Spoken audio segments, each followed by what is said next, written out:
Welcome to my channel. Today I have a very emotional story to share about love, family, and forgiveness. My name is Elizabeth. I am 60 years old and I live alone in a small, quiet house in Brighton, England. Many years ago, my husband left me. He walked away and never came back. I don't even know where he lives now. I had only one child, my son, Lucas. He was very small when his father left us. Lucas never asks about his father, and whenever I try to talk about him, Lucas changes the subject. Life was never easy for me.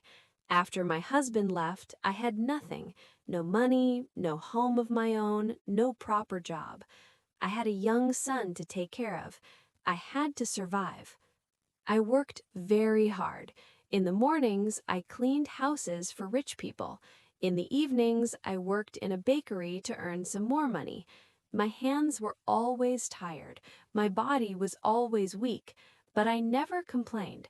I only wanted my son to have a good life.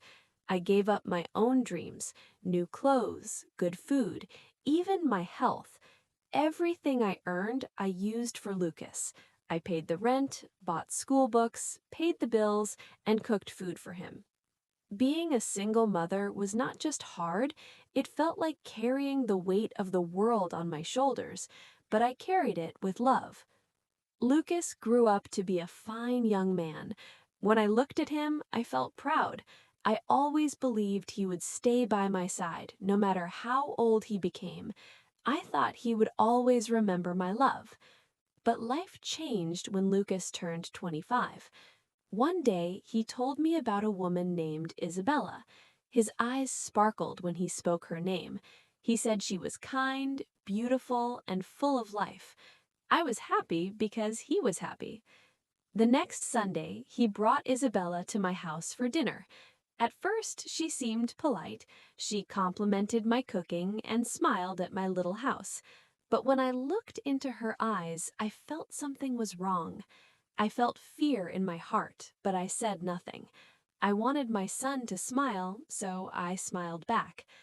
Slowly, Isabella began to change Lucas. She never insulted me directly, but she made small comments. She told Lucas his clothes looked cheap. She suggested we eat at fancy restaurants instead of at home. She spoke about her rich friends and expensive lifestyle. Lucas began to change. His voice, his habits, even the way he spoke, it was all different. He stopped meeting his old friends. He started dressing like her friends and acting like them. The boy I raised with love was disappearing. Our Sunday dinners ended. At first, Lucas said he was busy, then he said he was tired, and finally he just stopped coming. His calls became short. "I have to go, Mother," he said again and again. My heart broke each time. I called him one day. "Lucas, you seem different. I'm worried," I said. When I mentioned Isabella, he became angry. "You are jealous, Mother," he shouted. "You don't want me to be happy." Those words hurt me deeply. I was not jealous, I just wanted to protect him. Weeks passed, then months. My house felt empty and cold. One evening, I decided to visit Lucas. My hands trembled as I pressed the elevator button. I reached the 4th floor and knocked on door number 22. Isabella opened the door. Her eyes were cold, her voice sharp. "Lucas is here, but he does not want to see you," she said. My heart stopped. "What do you mean?" I whispered. "You control him too much," Isabella said. "He wants freedom from you." Tears filled my eyes. I was not controlling. I only loved him. But my son stayed behind the door. He did not call my name. He did not come out. Days turned into weeks, weeks into months. Every morning I looked at the phone, hoping it would ring. Every evening I looked out the window, hoping his car would stop in front of my house. But he never came. People whispered, maybe she was a bad mother. I wanted to scream, no, I loved him with all my heart. but I stayed silent. Then, one morning, I opened the newspaper. My eyes froze. Lucas's name was in an article. Isabella had been unfaithful. She had been with another man, Lucas's best friend. My heart ached for him. I wanted to run to him, to hold him, to protect him.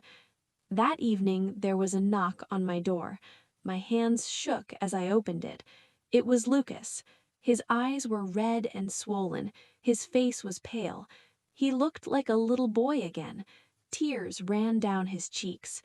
"Mother," he cried, falling into my arms. "I'm so sorry. I'm so sorry." I hugged him tightly. At that moment, my heart healed. I did not see the proud man who left me. I only saw my son, safe and home again.